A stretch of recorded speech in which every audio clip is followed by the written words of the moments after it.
Greetings, everybody. I'm going to go over a couple of the things you want to keep in mind if you're attending a Zoom meeting. Somewhere along the way, you are given a website link. You may also have been given a password. Now, once you click that link, you'll get, and this will depend somewhat on the computer you're using, an option to open the Zoom meeting. Now, when you do that, depending on how this has been set up for your computer and by the organizer, you will see something like this that lets you join with the computer audio. Now, generally Zoom works pretty well with computer audio, so you would click that button. You could test it if you like. And depending on if there was a waiting room set up, you will be able to come in and see what's going on in your Zoom area. Now, what you want to be very mindful of, I'm going to move the screen a little bit, is that there is a panel at the bottom of Zoom. Particularly if you're using a laptop or a desktop. I don't know if it shows up if you're on a cell phone. And here, and it goes on and off. They optimize the screen. So if you don't see this panel, bring your mouse or your whatever directing thing you have on your device over the main window, and you should see something like this. Now, I'm speaking, and as I speak, my mic is not muted, so you'll see the voice here.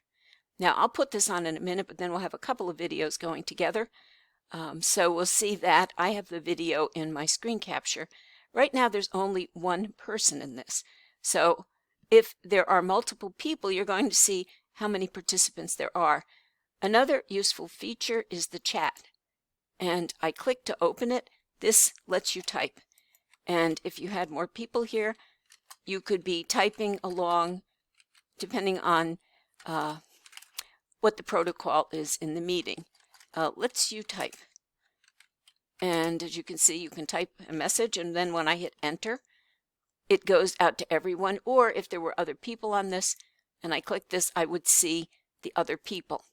So what you want to do is be mindful of whether you have your mic on or off.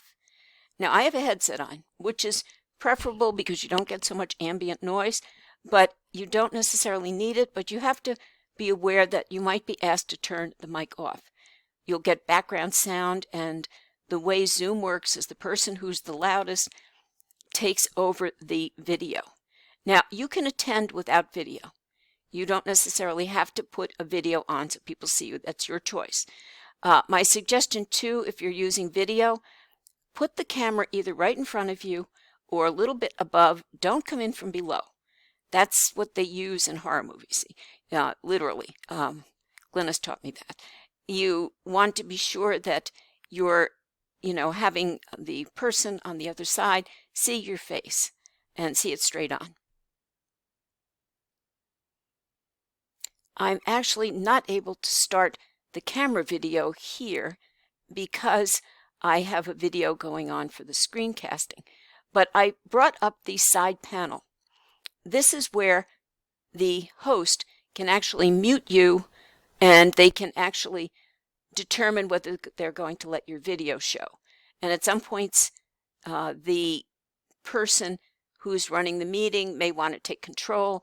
If somebody has left their mic on, often that person needs to be controlled. And if you had your video on, this little, when you see that little red thing is saying my video isn't on. But if it were on, that would be not redded out. You wouldn't have to cross through it. So the important thing, and I'm going to move this up so you can see it, the important thing is to remember to put your mic on and off when you're speaking or not speaking, particularly if there's a recording going on, so that the moderator himself doesn't have to do that.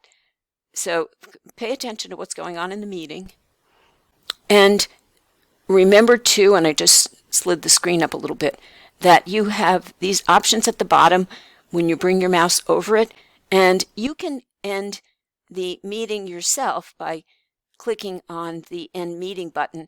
And right now, because I'm coordinating the meeting, I have the ultimate control of everybody, which is just me right now, and I could end that meeting. But you can often log back in depending on the way the meeting structure was set up. So if you want to get back into a meeting, you might see if you can log back in, but generally the person conducting the meeting closes it at some point, and that's the end of it. But if I had not been using the video for the screen casting myself, I could have put myself here. The way it works is that the program itself tiles the number of people that come in. So if you have a lot of people, you'll get small boxes with different people on it. And you can also simply view the one person who's speaking at the time. And there's a little icon at the top that allows you to make choices there, but I can't really show you that now because I'm the only one here. So play around with the interface, but remember to keep the mic on and off if you are, participating in a meeting where you need to be silent at some points. So thank you. Bye.